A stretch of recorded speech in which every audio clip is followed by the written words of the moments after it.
मामा मामा मामा प्लीज तुम्ही काही बोलायच्या आधी ना माझं ऐकून घ्या.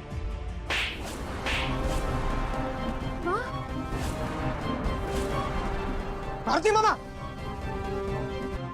काय करताय? तुम्हाला काय माहितीये का हे कोणी केलं, काय केलं, कसं? यात दादाची काही चूक नाहीये. त्यांनी तेच केलं जे मी त्याला सांगितलंय. चुप!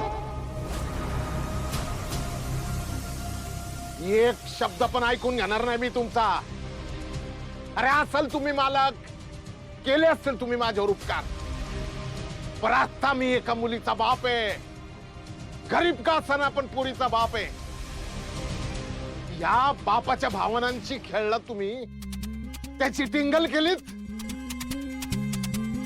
अरे एवढे लहान होतात ना तुम्ही, तेव्हापासून माझ्या अंग खांद्यावर खेळवलंय तुम्हाला. येळ प्रसंगी जीव धोक्यात घातला का? मी नोकर होतो म्हणून नाही. अरे मी तुम्हाला आपला मानत होतो ना. आईला मॅडम मला भाऊ मानत होते. एक वेगळं नातं निर्माण झालं होतं आपलं. हे सगळं मातीत मिसळलं तुम्ही. लाज नाही वाटली तुम्हाला हे समज करताना?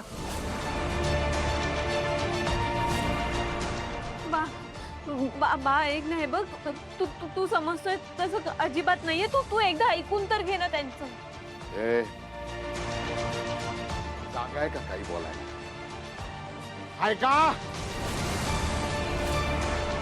गावाकडनं इथं आली तेव्हा एकच वाक्य 1000 वेळेला तुला सांगितलंय. अरे मोठी माणसं आहेत नाही,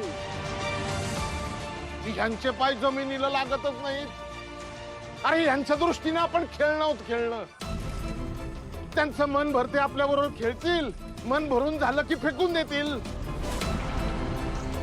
अरे भावना कुठे आहेत त्यांना? भावना अरे एक वेळ ते ना स्वतःच्या ताटातलं उष्ट काढून देतील, प्रताप देणार नाहीत.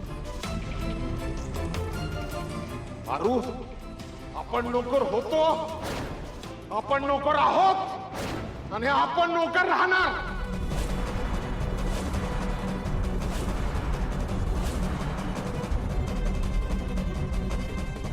पायातली चप्पल आहे ना, ती कधी डोक्यावरचा मुकुट होत नाही. अरे इतकं सांगितलं तरी डोक्यात नाही शिरलं का तुझ्या?